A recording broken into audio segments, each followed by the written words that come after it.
बेटा आवाज आ रही है, सबको दिखाई दे रहा है क्लियर?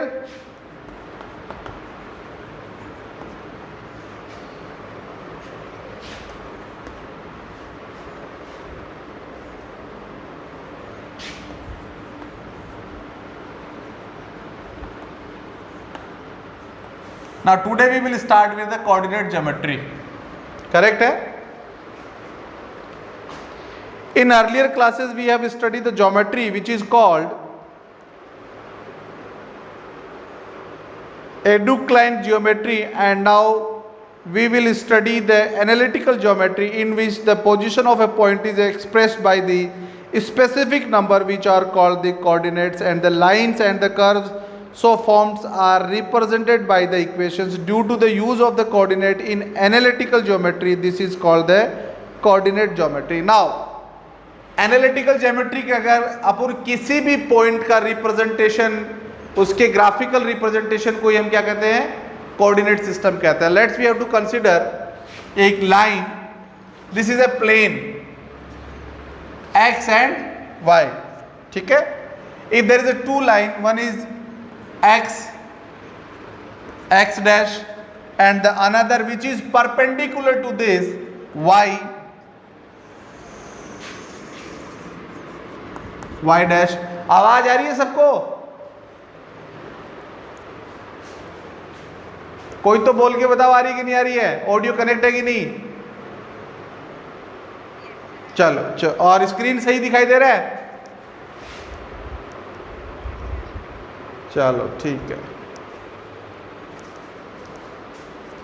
तो let's we have to consider this is the plane X Y plane. देखो अभी अपने पास में क्या होता है, इसको समझने के लिए तीन सिस्टम अपने पास में अवेलेबल है. एक होता है आपका सिंगल लाइन, जिसमें सिर्फ आपके कोऑर्डिनेट सिस्टम में एक्स आपको रिप्रेजेंट करना पड़ता है. When we have to represent only in a single line, there is only one coordinate system, और वो एक्स हो सकता है, वाई एक्सेस हो सकता है और जेड एक्सेस हो सकता है. ये आपके देखो हथेली आपको दिख रही है, इसके अंदर अगर इसको हम समझना चाहें तो कैसे समझ सकते हैं? ये आपका एक्स हो गया, ये आपका वाई एक्सिस हो गया, और ये जो आपका तीसरा अंगुली है, मिडल अंगुली है, ये क्या हो गया? आपका जेड एक्सेस हो गया. अगर हम सिर्फ इन दो सिस्टम की बात कर रहे हैं, एक्स और वाई एक्स, तो ये कोऑर्डिनेट्स हो गया होगा आपका two dimension coordinate system. Correct है ना? जैसे हम कई बार प्लेन पर्दे पे मूवी देखते हो, कहते तो क्या कहते हैं? नॉर्मल पर्दा जिसके ऊपर अपन मूवी देखते हैं. लेकिन आपने सुना होगा ना 3D मूवीज भी होती है. तो यहाँ पे क्या होगा, जब कोऑर्डिनेट को 3 डायमेंशन में रिप्रेजेंट किया जाए, यानी क्या एक ही पॉइंट के ऊपर आपको एक्स भी मिल रहा हो, वाई एक्सेस भी मिल रहा हो और जेड एक्सेस भी मिल रहा हो, तो इस प्रकार का जो representation of the coordinate system है वो क्या कहलाएगा? 3 डायमेंशन कहलाएगा. इसको अगर एक्सप्लेन करना चाहूं तो मैं ये कह सकता हूं कि अगर कोई वस्तु एक सीधी प्लेन के अंदर चल रही है, यानी कि मैं कहूं इसके ऊपर अगर कोई भी, ध्यान से समझना, इसके ऊपर ये एक सड़क है, आप you can consider like an road. इस रोड पे यदि कोई गाड़ी कंटिन्यूअस चल रही होगी, मान लेते हैं, तो मान लेते हैं ये आपका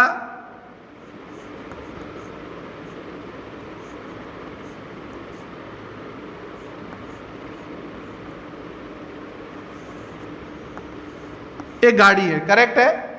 अगर समय के साथ में ये इस तरफ बढ़ रही है, करेक्ट है, तो यहां पे क्या होगा? देखो वाई एक्सिस के कोऑर्डिनेट जो होंगे इस लाइन के ऊपर क्या रहेंगे? हमेशा 0 रहेंगे. एक्स के, सॉरी हमने उल्टा लिख दिया इसको, हमेशा हम कंसीडर करेंगे इसको, हम वाई डैश लेके चलेंगे और ये वाला पार्ट हम एक्स डायरेक्शन लेके चलेंगे.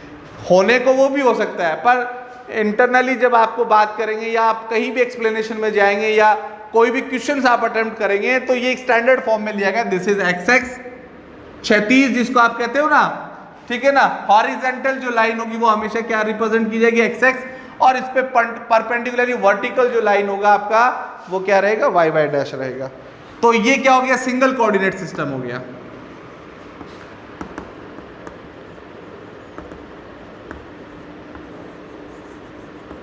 ठीक है? अब मैं अगर बात करूं, अगर यहां से ऐसे कोई चीज जा रही है, ठीक है ना, इस तरीके से अगर कोई चीज जा रही होगी जो एक्सेस और वाई एक्सेस के बीच में होगा, तो देखो पहले मान लेते हैं इसकी पोजीशन यहां पे, then after the position should be change. तो ये वाले कोऑर्डिनेट के लिए यहां पे क्या होगा? x1 होगा या y1 होगा. यहाँ पे x2 होगा, यहाँ पे y2 होगा। तो with respect to moment of the object the position of X and Y X should be change. तो ऐसा मोमेंट जो हो गया वो कौन सा हो गया भाई? टू कोऑर्डिनेट सिस्टम हो गया।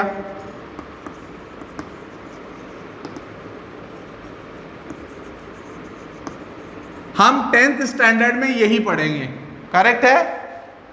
जहां पे आपके पास एक प्लेन होगा और प्लेन में आपके पास में दो लाइनें होंगी, एक्स डैश और दूसरा Y Y dash. X dash and Y Y dash are intersecting a point O, ठीक है ना? ये वाई वाई डैश लाइन है और ये एक्स डैश लाइन जो है आपका, यानी हॉरिजेंटल एक्स और vertical Y Y dash should be intersect on a point which is known as O, और इस ओ पॉइंट को हम क्या कहेंगे? ओरिजिन पॉइंट, करेक्ट है? Let's it is origin point.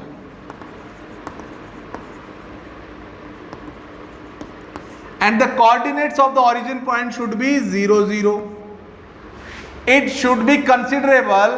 This is the origin point where the horizontal x dash and vertical y dash should be intersect, and this system or origin point having a coordinate should be 0, 0. That means whatever we have to consider after that, we have to take a reference point and which is the origin point, and origin point have the coordinate only 0, 0.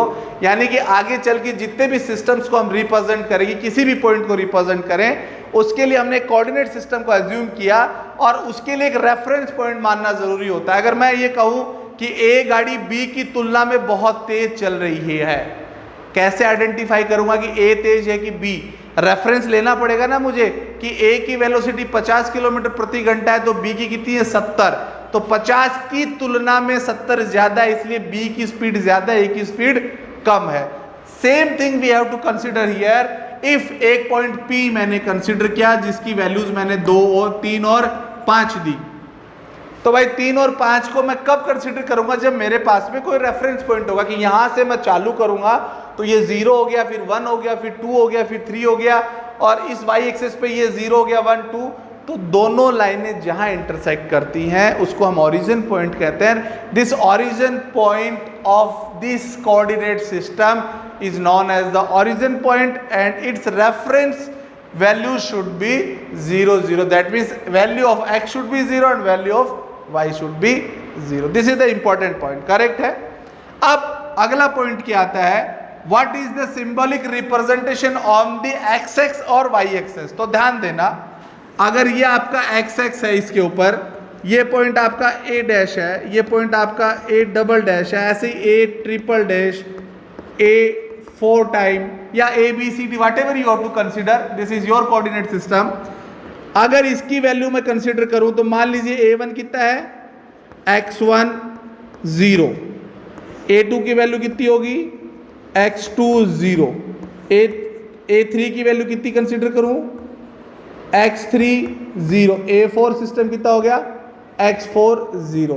That means what we have to show in this given figure, what we have consider, there is a value of only x should be change with respect to origin system. Origin system यहां से ना जैसे जैसे इसकी point की value इस पे change होती जा रही है, सिर्फ x की वैल्यू क्या हो रही है? चेंज हो रही है। ये चीज क्लियर है सबको? Only the value of x should be change. Now y should be 0, that means what we have to conclude according to this. आप इधर भी लोगे तो इधर क्या हो जाएगा?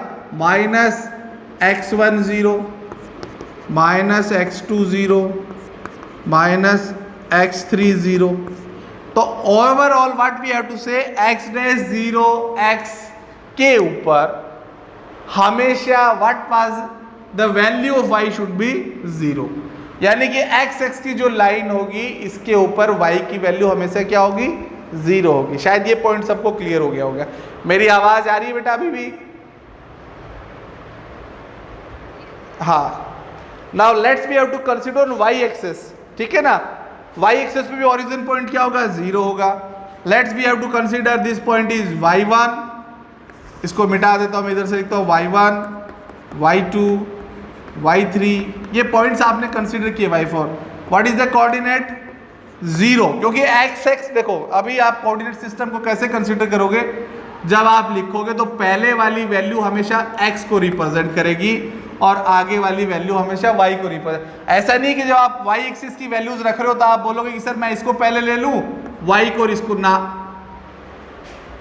अगर आपका नाम पहले और आपका सरनेम बाद में है तो हमेशा ये स्टैंडर्ड माना जाएगा कि जो पहले बोला जाएगा वो आपका नाम होगा और आपके बाद जो बोला जाएगा वो आपका सरनेम होगा। वैसे ही कोऑर्डिनेट सिस्टम के अंदर whatever the sign has given, first value is always x and the second value is always y।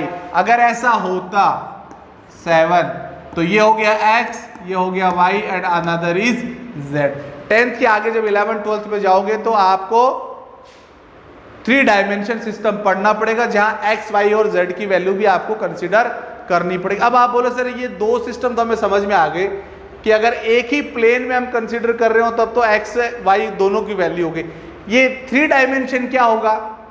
अब 3 डायमेंशन ऐसे होगा, अब तो ये गाड़ी यहां जा रही थी, अब मैं इसको एक रॉकेट लूं और इसको ऐसे चलाऊं, समझ रहा बात को, ऐसे चलाऊं तो भाई इसका प्रोजेक्शन तो ये आएगा जिसमें x और y की वैल्यू कंसीडर करोगे, बट एक्चुअल पोजीशन तो यहां है ना। It also make an angle theta with this plane, तो ये वाला जो प्रोजेक्शन होगा उठ के होगा, इसमें किसको कंसीडर करोगे आप? z एक्सिस को कंसीडर करोगे। तो हमारे पास 3 डायमेंशन में क्या मिला? x मिला, y मिला और ये वाली ये जो है आपका इसके ऊपर जो प्लेन के ऊपर जो परपेंडिकुलर होगा वो कौन सी एक्सिस होगी? z axis. कैसा हो गया? y एक्सिस, x एक्सिस और ये जो है इसको आपने z एक्सिस। तो तीनों के बीच में बनने वाला एंगल क्या होगा? इन दोनों के बीच में 90 और इस पे जो एंगल होगा तो इसके बीच में बनने वाला 90, इसके बीच में बनने वाला एंगल 90, यानी कि तीनों कोऑर्डिनेट्स के अंदर x y z जो आपने कंसीडर की हैं वो तीनों आपस में एक दूसरे पे 90 डिग्री के एंगल पे एडजस्ट होंगे। तो यहाँ पे वैल्यू हो गया आपका 1 0 2 0 3 0 4। आई थिंक इसमें कोई डाउट नहीं होगा। तो जैसा हमने यहाँ कंसिडरेशन में डाला था एंड वी हैव कंक्लूड कि अगर कोई भी value y dash O y पे होगी तो उस पे x की वैल्यू हमेशा कितनी होगी? 0 होगी। यानी कि y एक्सिस पे x कोऑर्डिनेट की हमेशा वैल्यू 0 होगी, x लाइन के ऊपर y कोऑर्डिनेट की वैल्यू हमेशा क्या होगी? 0 होगी। तो 2 पॉइंट आपको बिल्कुल क्लियर हो गए। पहला पॉइंट कि कोऑर्डिनेट सिस्टम होता क्या है, कोऑर्डिनेट सिस्टम में हमारे पास x डैश क्या है, y डैश क्या है। अब बात करते हैं इनका sign representation, sign of coordinates in quadrants. यानी कि जो वैल्यूज आप कंसीडर करते हो उसको प्लस माइनस में किस तरीके से कौन से कोऑर्डिनेट में रखा जाएगा। तो ये कोऑर्डिनेट सिस्टम है आपका x डैश y डैश। अगर मैं इसको 4 भागों में बराबर 4 भागों में बांट सकता हूं तो first coordinate, second quadrant, third and fourth, ठीक है ना। हमेशा पॉजिटिव x दिशा में बढ़ने वाला जो वैल्यू होगा वो क्या होगा? पॉजिटिव होगा। और ओरिजिन जो आपका है उससे ऊपर वाली वैल्यू क्या होंगी? y एक्सिस की पॉजिटिव होंगी और इससे नीचे वाली वैल्यू क्या होंगी? नेगेटिव होगी। ओरिजिन से y एक्सिस के पीछे वाली वैल्यू x की नेगेटिव होंगी और आगे वाली पॉजिटिव होगी। तो सिर्फ x की बात करें, पहले कंफ्यूजन नहीं करना, सिर्फ मैं x की वैल्यू रखूंगा पहले। तो जो पहली वैल्यू होगी वो हमेशा किसको रिप्रेजेंट करेगी? x को। तो कोऑर्डिनेट फर्स्ट के अंदर सारी वैल्यू जो है ओरिजिन से आउटवर्ड्स बाहर की तरफ होंगी। यहां से लेके यहां कहीं भी जाओगे तो जितनी भी वैल्यूज आएंगी वो क्या आएंगी? पॉजिटिव आएंगी। करेक्ट है। सेकेंड कोऑर्डिनेट सिस्टम के अंदर मैंने बोला था y एक्सिस से आउटवर्ड बाहर की तरफ जाओगे, अपोजिट साइड जाओगे, यानी कि इस साइड आपका मूवमेंट होगा x एक्सिस के ऊपर ओरिजिन पॉइंट से लेफ्ट, ये राइट हैंड साइड में था, लेफ्ट हैंड साइड में जाओगे तो whatever the value should become all are negative values. तो सेकंड क्वाड्रेंट में x की वैल्यू क्या आएगी? नेगेटिव आएगी। सेकंड में नेगेटिव आएगी तो देखो फिर इधर मूव कर रहे हैं तो थर्ड में भी क्या आएगी? नेगेटिव आएगी। और फोर्थ क्वाड्रेंट के अंदर क्योंकि इस तरफ मूवमेंट होगा सारा, x एक्सिस की वैल्यू ऐसे आएंगी, y एक्सिस की वैल्यू नीचे की तरफ आएंगी, तो x की वैल्यू कितना होगा? प्लस होगा। तो यानी कि फर्स्ट कोऑर्डिनेट और फोर्थ कोऑर्डिनेट के अंदर कोऑर्डिनेट सिस्टम के अंदर एक्स एक्स की वैल्यू हमेशा पॉजिटिव आएगी, सेकंड और थर्ड कोऑर्डिनेट सिस्टम के अंदर एक्स एक्स की वैल्यू हमेशा क्या आएगी, नेगेटिव आएगी। आई थिंक इतना सबको समझ में आ गया हो। Now let's we have to consider what about the Y axes. अब देखो, this is horizontal, above the horizontal all the values of Y should be positive. तो अबव द हॉरिजॉन्टल है तो इसका मतलब पॉजिटिव, अबव द हॉरिजॉन्टल है इसका मतलब पॉजिटिव, बिलो द हॉरिजॉन्टल, ठीक है ना, ठीक है, below the horizontal negative negative. तो चारों कोऑर्डिनेट सिस्टम के अंदर क्या आ गया, फर्स्ट में पॉजिटिव पॉजिटिव, सेकंड में नेगेटिव पॉजिटिव, थर्ड में नेगेटिव नेगेटिव और फोर्थ में पॉजिटिव नेगेटिव। ये साइन सिस्टम आप अपनी कॉपी में उतार लो इसको देख के साथ में, करेक्ट है, क्योंकि बाद में आपको जरूरत पड़ेगी इसमें। तो सबसे बेसिक चीज ये है कि किसी भी कोऑर्डिनेट सिस्टम में, क्योंकि जब मैं आपको कोई भी पॉइंट दूंगा उस पॉइंट का रिप्रेजेंटेशन आपको इसी तरीके से करना होगा कि आपका वो पॉइंट एग्जैक्टली स्टैब्लिश कहाँ करता है, उसको आपको यहाँ करना होगा। तो जैसे एक क्वेश्चन मैं अभी आपको देता हूं, plot the point, plot the point, क्या क्या दिया हुआ है, 2 4 पहला पॉइंट है, 2 4 -2 3 -2 3 -4 -3 और 5 -2। ये 4 पॉइंट्स आपको दिए हुए हैं। इन चारों पॉइंट्स को आपको क्या करना होगा, ग्राफिकल सिस्टम के अंदर आपको एस्टैब्लिश करना है, करेक्ट है।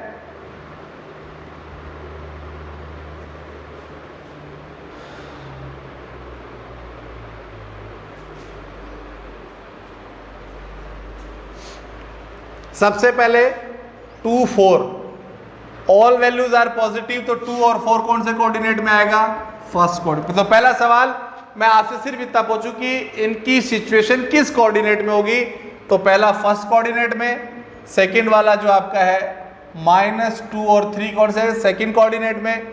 अगर दोनों नेगेटिव हैं तो दोनों negative -4 -3 in third coordinate, and the last and least is 5 -2 in fourth coordinate system, correct है। तो सबसे पहले तो हमने इनको कोऑर्डिनेट सिस्टम के अंदर डाल दिया।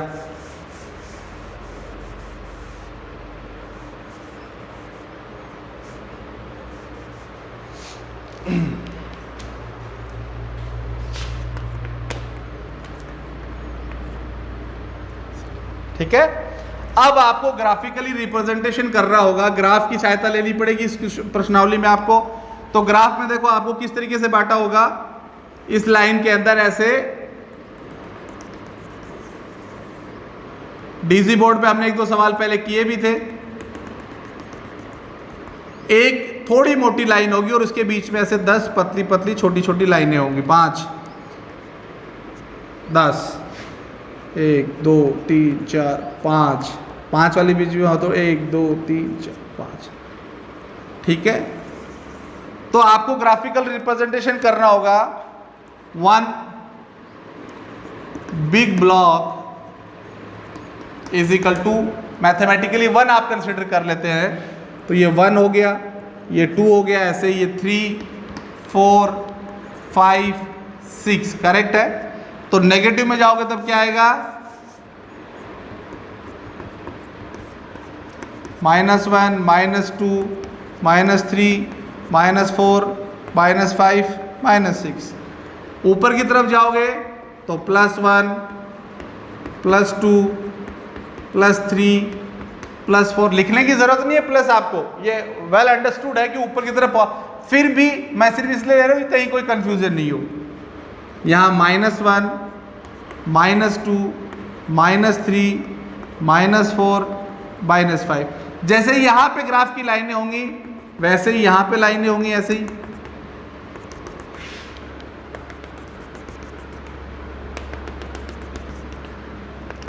आवाज आ रही है बेटा सबको, बीच बीच में जागते रहा करो, बोलते रहा करो यस सर, आ रही है कि नहीं। अब देखो मुझे पॉइंट दिया हुआ है 2 और 4, तो मेरे पास में ये हो गया 2, तो ये 2 इस पूरी लाइन के ऊपर इसकी वैल्यू 2 है। समझ रहे आप बात को, ध्यान से समझना। आप यही 2 नहीं है सिर्फ ये, इस पूरी लाइन पे x की वैल्यू कितनी होगी, 2 होगी। करेक्ट है, तो मैंने इसको कंसिडर किया 2। अब है 4, 1 2 3 4, तो ऐसे ये ग्राफ की इधर से भी लाइन आ रही होगी, जैसे ये आ रही है ना, वैसे डैश डैश डैश डैश इस तरीके से आ रही होंगी।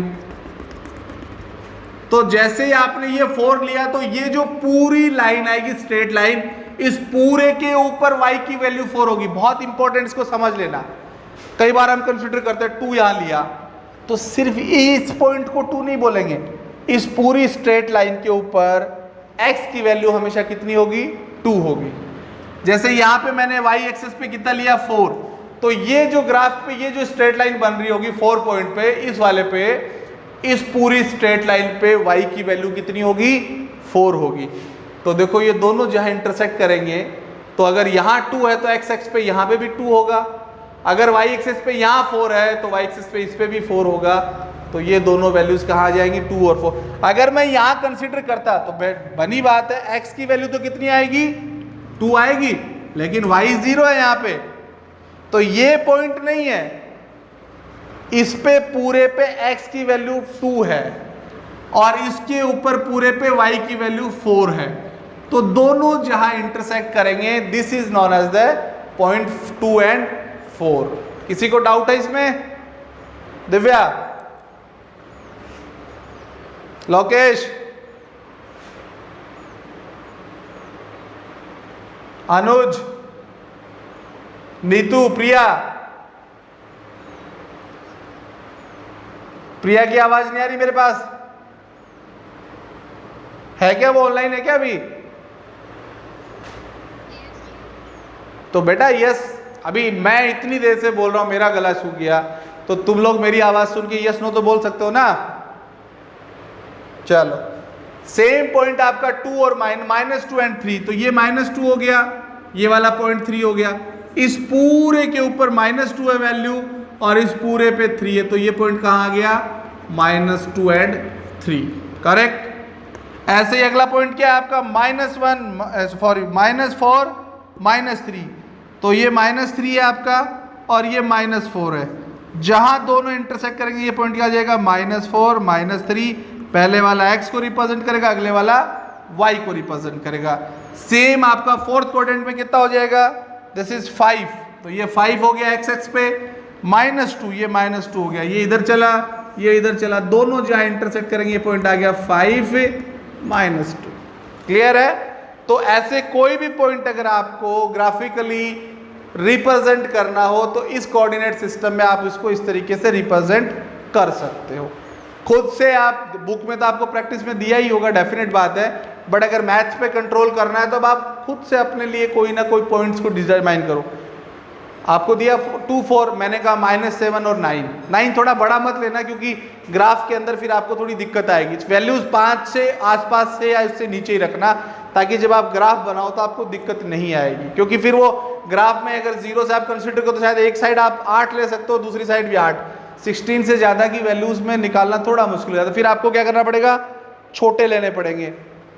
आधे को आपको क्या करना पड़ेगा, 1 यानी 0.5, यानी आधी लाइन है ना, इसको आप क्या करोगे भाई, मानो मैंने कोऑर्डिनेट सिस्टम में आपको दिया 16 और 12, अब आप बोलोगे सर 16 कहाँ से खींचूं इसमें, तो ये मैंने आइडियली माना ना कि एक बड़ा खाना बराबर 1, तो मैं लिख सकता हूँ ना छोटी 5 लाइनों के बराबर 1, यानी ये 5 के ऊपर ये 1, ये 2, ये 3, ये 4, ये 5, ये 6। तो कोऑर्डिनेट सिस्टम में मानने का काम, एज्यूम करने का काम आप पे डिपेंड कर सकता है। दिव्या हो सकता है कि एक इसको माने, आप हो सकते हो कि इसको 1 मानो, आप बोलो कि साहब 2 बड़े खाने बराबर 1 मानूंगा, लेकिन फिर वो रेशियो चेंज नहीं होना चाहिए। अगर आपने x एक्स पे एक बड़ा खाना बराबर 1 माना है तो y एक्सिस पे भी आप एक बड़ा खाना बराबर 1 ही मानोगे। ऐसा नहीं करना, इधर आपने 1 मान लिया और इधर आपने आधा मान लिया, तो सवाल गलत हो जाएगा। Whatever you have to assume, वो सबसे पहले आप यहाँ लिखोगे। ग्राफ जब आप बनाओगे तो सबसे पहले आपको जो अजम्पशंस आप लेके चल रहे हो वो आपको यहाँ ऑलरेडी मेंशन करने होंगे, और वो एक्स एक्स और वाई एक्सिस पे दोनों पे इक्वली लागू होंगे। You can't do as per your requirement कि सर एक्स एक्स पे ऊपर तो 16 दिया था और वाई एक्सिस पे 2 ही दिया था, तो हमने फिर क्या सोचा, इधर वाले पे तो 16 के लिए तो छोटा पैमाना ले लें और वाई एक्सिस पे बड़ा पैमाना ले लें। ऐसा नहीं होगा, इट इज रॉन्ग। आपको दोनों के लिए कॉमन, आपने जो भी अजम्पशंस लेके चलोगे या जो भी आप पैमाना जिसको आप बोलते हो कि मैं इसके बराबर ये मानता हूं, तो वो दोनों पे इक्वली इंप्लीमेंट होगा। अब हम बात करते हैं डिस्टेंस बिटवीन 2 पॉइंट्स। अगर मैं आपको कोई 2 पॉइंट्स एक कोऑर्डिनेट सिस्टम में दे दूं और मैं पूछूं कि उनके बीच में डिस्टेंस क्या है, तो आप कैसे निकालोगे?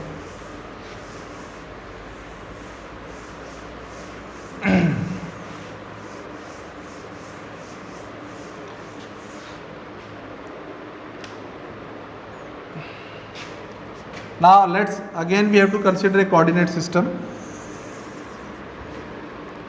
Y dash, this is origin point O, x dash, एक पॉइंट आपको दिया हुआ है P, एक पॉइंट आपको दिया हुआ है Q। P के कोऑर्डिनेशन है x1 y1 और Q के कोऑर्डिनेट है x2 y2। मुझे इन दोनों पॉइंट्स के बीच की डिस्टेंस निकालनी है। Find out the distance between Q and P। Correct? कैसे निकालना है? तो देखो, सबसे पहले P पॉइंट कंसिडर किया तो मैं इसको यहां लेके जाऊं, ठीक है ना, और इस पॉइंट को अब मैं P मान लेता हूं और यहां लेके जाऊं तो इस पॉइंट को मैं y एक्सिस पे, तो ये हो गया आपका 0, इसको रिप्रेजेंटेशन ए मान लेते हैं यहाँ पे, और y1। करेक्ट है ना? ऐसा ही आएगा ना, y एक्सिस पे तो x की वैल्यू 0 आएगी और ये वाला वैल्यू y1 होगा, और यहाँ पे क्या होगा भाई, x1 और 0। सेम ऐसे इसको कंसिडर करूं, ये B पॉइंट है,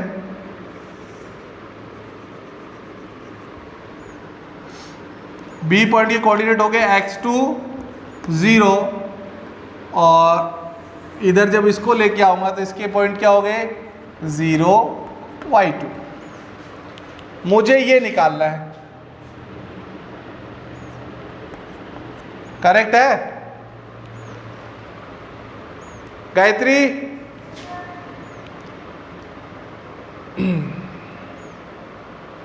एक तो पढ़िए क्लास लाके दे, और एक गार्जियन आने वाले हैं, अभी बुक्स लेके जाएंगे।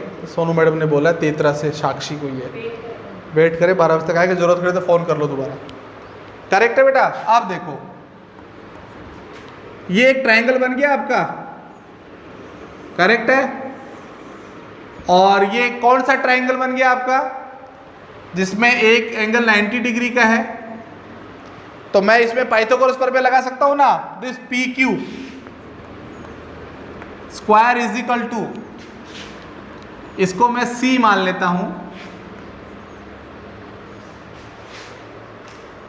आपकी बुक के अकॉर्डिंग ही मान के चलते हैं, आपको प्रॉब्लम नहीं हो। M है ये आपका, इसको मैं N मान लेता हूं, और ये आपका R हो गया।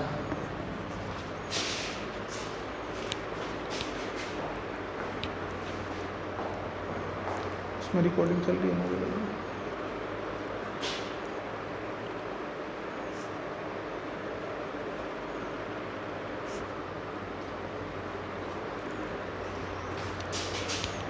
क्लियर है दोनों में? तो पाइथागोरस प्रमेय के हिसाब से क्या हो गया, PQ square is equal to PR square plus QR square. Correct है? अगर मैं PR का मान और QR की वैल्यू यहां पे पुट कर दूं तो इसका रिजल्ट निकल जाएगा। तो देखो, let's we have to consider first PR। अब देखो, ये PR किसके बराबर है, MN के बराबर, इज इक्वल टू MN। ठीक है ना? और MN की वैल्यू आप कैसे निकाल सकते हो भाई, ये पॉइंट O है, तो अगर ON की डिस्टेंस यहां तक की है, मैं से अगर OM की डिस्टेंस कम कर दूं तो निकल जाएगा ना। तो क्या हो गया आपका ON माइनस, ध्यान देना, O N minus O N.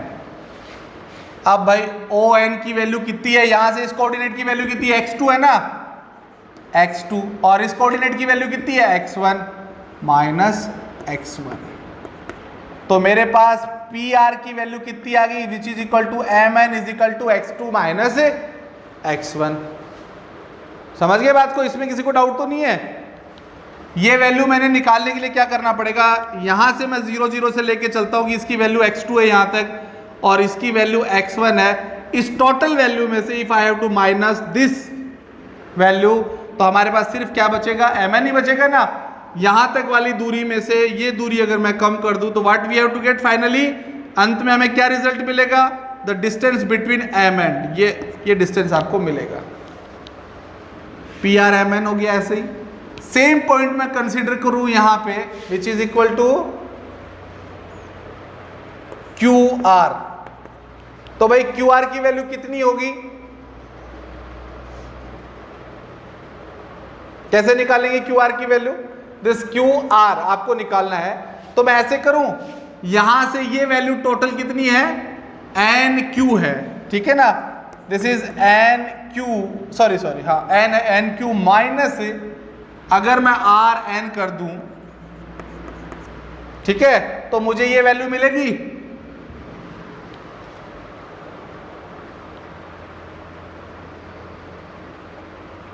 अब देखो एन क्यू की वैल्यू, यहां वाली वैल्यू कितनी है, वाई एक्सिस के लिए y2 कितनी है, y2, तो मैं लिख सकता हूं y2 माइनस ये वैल्यू कितनी है, क्योंकि ये वाला पॉइंट इसके बराबर है, यहां पे ये वैल्यू y2 जैसे यहां वाला था ना वैसे ये, तो ये कितना हो गया y2 माइनस y1। तो रिजल्ट क्या आ गया, y2 माइनस y1, करेक्ट है। तो मेरा पाइथागोरस प्रमेय के अकॉर्डिंग आपका क्या आ रहा था, this P Q square is equal to x2 minus x1 का square plus y2 minus y1 का स्क्वायर, करेक्ट है। Then P Q is equal to under root x2 minus x1 का square plus y2 minus y1 का whole square. इन दोनों के बीच की दूरी P Q की वैल्यू कितनी आ गई आपके पास में, दोनों के कोऑर्डिनेट सिस्टम के अंदर x2 में से यानी x के कोऑर्डिनेट में से x का कोऑर्डिनेट माइनस होगा स्क्वायर प्लस y2 के कोऑर्डिनेट में से y1 का कोऑर्डिनेट माइनस हो जाएगा, and the result should be x2 minus x1 square plus y2 minus y1 square, which is very important. Question number first, distance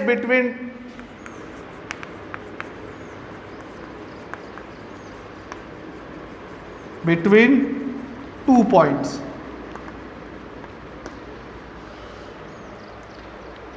Neetu आ गया समझ में बेटा,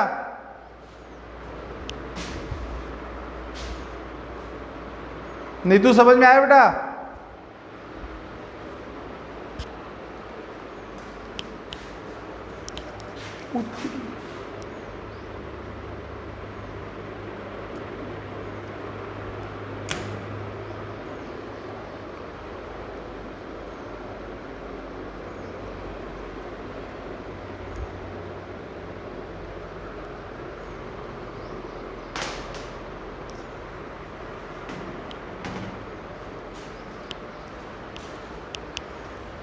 okay, is according to this law we can determine the distance between these 2 points. Now today we have to finish this topic at here. In next class we will continue after that. In your book exercise 9.1 you will be do your questions in 9.1. In next class we will consider your problems and will continue with the next topic, correct hai? So thank you for today and I hope you will do your work at home as per instructions of your teachers. Thank you.